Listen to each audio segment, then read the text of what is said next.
আছে ওনার লক্ষ লক্ষ বই। উনি নতুন একটা বই লিখেছেন, বইয়ের নাম শয়তান ধরার গল্প। যেই বই পইরা নতুন কইরা লাখ লাখ মানুষ তান্ত্রিক হইতাছে। কিন্তু লালু ভাই, আশেপাশে তো কোনো তান্ত্রিক বা মুরিদ দেখতেছি না। আরে ওগুলা তো সব ফেসবুক আর টিকটকে। বাবা, সঞ্জনা নামের এক আত্মারে আমার ধরতে হইব বাবা। আপনি আমার সফল হওয়ার একটা উপায় দেন। যদি সফল হতে চাও তাহলে আমার লেখা এই বইটি নাও, শয়তান ধরার গর্জন। এই বইটি নেওয়ার সাথে সাথে তোমার জীবনে থাকবে না কোনো অর্জন। আমি কথা দিয়ে কথা রেখেছি, শয়তান আসেনি তো ফিরে। আমি শয়তান তাড়ানোর গল্প লিখেছি আমার সারাটি জীবন ধরে। আমি অন্ধকারে মোমবাতি জ্বালিয়েছি, তবুও পাইনি ভূতের খোঁজ। আমি ভূতের অপেক্ষায় ছিলাম, ভূত নিজেই হয়েছিল নিখোঁজ।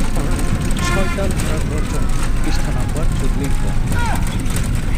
বাবা, এটা তো মন্ত্র না, ছন্দ কইলেন। মার্কেটে আপাতত ছন্দই চলে।